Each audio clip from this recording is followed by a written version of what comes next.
Taxes are going to be your largest expense in retirement. And on today's show, we're going to show you ways to lower your lifetime tax bill.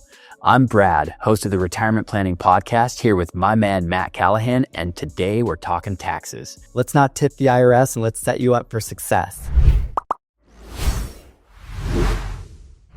So Brad, tax planning really needs to happen years before retirement. I mean, the things that you do today can significantly lower your tax bill for you and also well into the future. So today we're going to show a case study of clients we worked with who took advantage of the market volatility and the bear market of 2022 to set themselves up for success for years to come. So back in 2022, market was down 25% at the time. And what we did was tax loss harvest. So tax loss harvesting, just to give a reference point for some of the audience out here, is that let's just say you own the S&P 500 index and the S&P 500 index was down the 20+ %.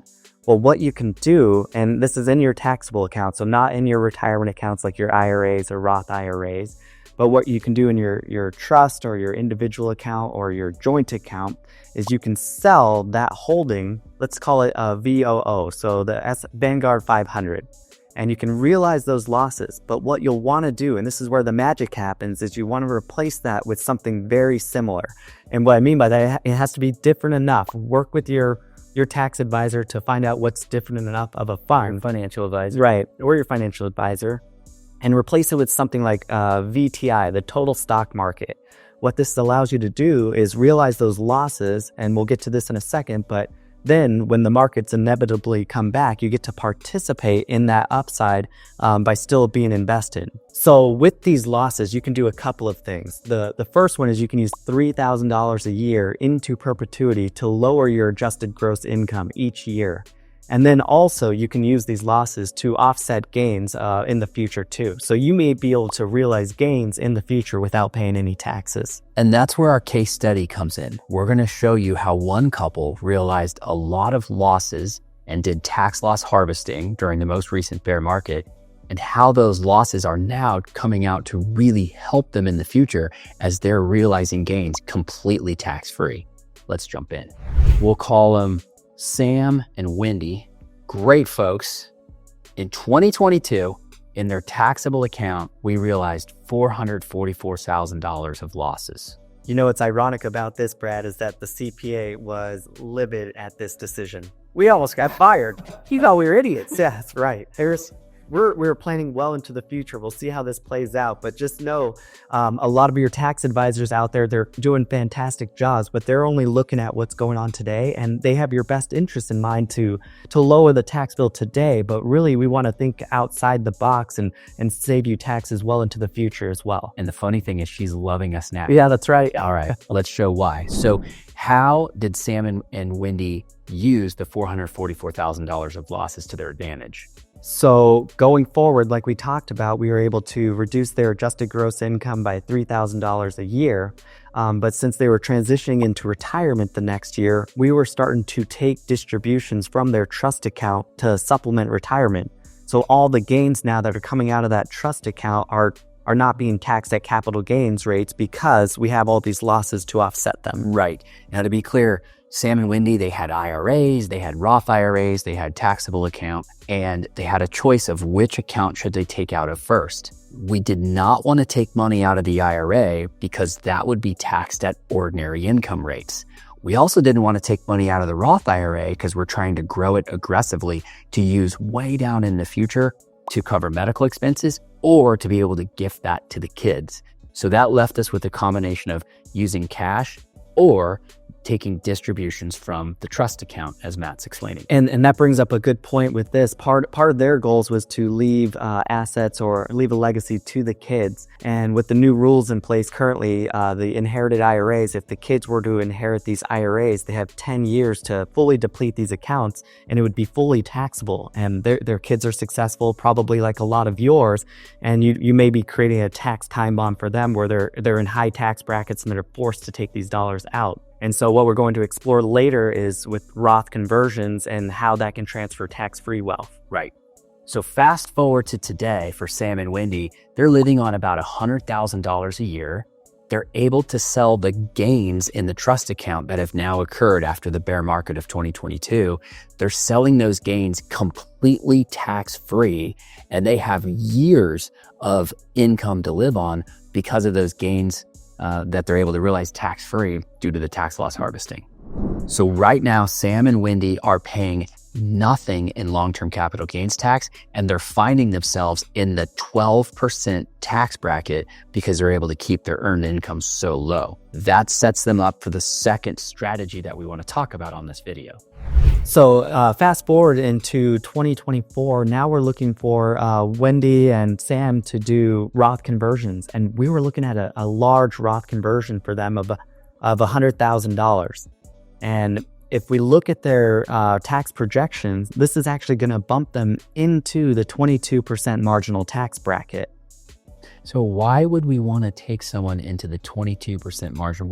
Why do we want them to pay more money in taxes? What were you thinking? Yeah, that's a great point. So what Brad's bringing up is that if we bump them up into the 22% tax bracket, that actually increases their long-term capital gains to 15% rather than the 0% that we were trying to accomplish. Well, the beauty of this, since we did that tax loss harvesting in the past with the CPA getting mad at us, it allowed us to do that $100,000 Roth conversion, but then use those losses to still offset the gains on the long-term capital gains. So we're still realizing 0% on long-term capital gains. So in other words, you did a big old fat Roth conversion, which is going to help save them money for years to come, but it didn't negatively impact the capital gains you're realizing because of the losses that carried forward from 3 years ago. Absolutely. And so let's jump ahead into the financial planning software, and we can show you how it looks today, and then with our Roth conversion strategy going into the future and the impact that it has on their overall financial plan. What we're looking at here today is that without doing these Roth conversions, Sam and Wendy were going to have a tax bill of $3.2 million over the rest of their life. That's a lot of money. You weren't joking. That's their biggest expense. Uncle Sam loves these guys. What were you saying about not overpaying the IRS? We don't want to tip them. Right?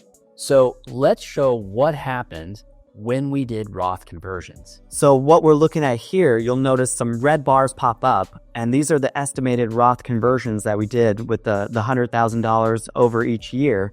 And then these gray bars that pop up in the future are the reduced taxes, and that's because of the reduction in required minimum distributions that are going to have to happen in the future. And so what this does is that it reduces their overall tax bill by $802,000. And while doing that, it's also increasing their liquid net worth by $595,000. I mean, these are real dollars, Brad, and their plan still stays at 100% probability of success. Yeah, it's interesting to see what happens when the tax drag is lessened, and then that's why the net worth is going up. But who wouldn't love an $800,000 lower tax bill in their life? And even better, this is helping to accomplish their overall goal of transferring, having a legacy for the kids. And now it's even more tax efficient. Absolutely. So how much were you projecting that they were able to get into their Roth IRAs, even with conservative growth? What did that look like when they were getting closer to the end of life? Yeah, let's take a look. So what we're looking at here is, had Sam and Wendy not done Roth conversions, at age 85, Sam was going to have about $2.3 million inside of his Roth IRA. Not a bad place to be, but by doing the Roth conversions, Sam set him up for success, where now he was going to have almost $4 million in the Roth IRA. This becomes a wonderful bucket of money to be able to give the kids totally tax-free. And so now the kids can enjoy tax-free distributions for years after their dad's passing.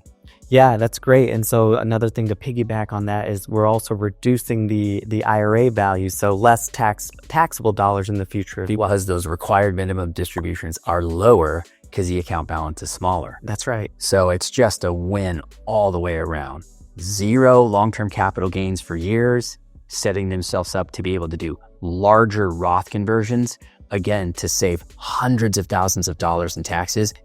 Folks, these strategies are not complicated. You just need to have someone to guide you through this as a partner to show you how to do it. But you can do it too. So Sam and Wendy were able to save hundreds of thousands of dollars in taxes and also build up a tax-free bucket that they could give to the kids to build their legacy.